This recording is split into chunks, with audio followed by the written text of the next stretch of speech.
Hello guys, welcome to my channel.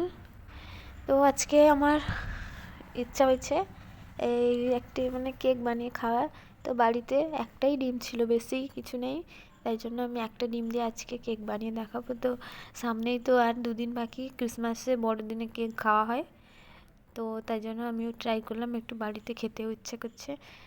একটা ডিমটাকে ফাটিয়ে তার সাদা অংশটাকে নিয়ে একটু ঝাঁকানাকা করে চামচ নিয়ে একটা ঘুঁটে নেবো, তারপরে তার হলুদ অংশটাকে দিয়ে, বেশি না অল্প করে হলুদ অংশটাকে ঘুঁটে নেবো।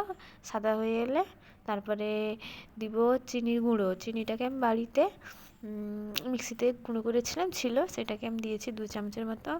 তারপরে 2 চামচ ময়দা দিব, তারপরে একটুখানি নুন দিলাম। সেটাকে করে নিব, ছাঁকনিতে একটা ভালো করে করে নেবো, যাতে মাখানোর সময় কোনো দলা না পাকিয়ে যায়। তারপরে সেটাকে মাখিয়ে একটুখানি খাবার সোডা দিব, তারপরে সোডা দেওয়ার পরে ভ্যানিলা এসেন্স দিব। তোমাদের কাছে যে কোন ফ্লেভার থাকলে দিয়ে দিবে। আমি এখানে ভ্যানিলা এসেন্স দিয়েছি।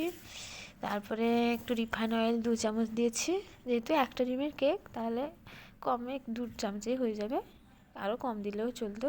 তারপরে একটা ছোটো বাটি নিয়েছি, তেল ব্রাশ করে নিয়েছি, ব্রাশ তো নেই, হাতে একটু সেরকম করে নিয়েছি।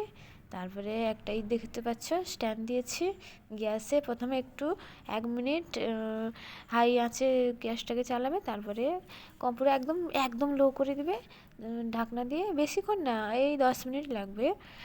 তারপরে দেখো কত সুন্দর স্পঞ্জি কেক তৈরি। এই যে উপরে যে ব্ল্যাক না, ওটা আমি লেবু দিয়ে ট্রাই করছিলাম, লেবু চিপড়েছিলাম, এমন হয়ে গেছে। তো দেখো কতটা ফ্লাফি, পুরো স্পঞ্জি। তো দেখো নরম তুলতুলে কেকটা, ফাটছেও না, দেখো পুরো স্পঞ্জের মতো।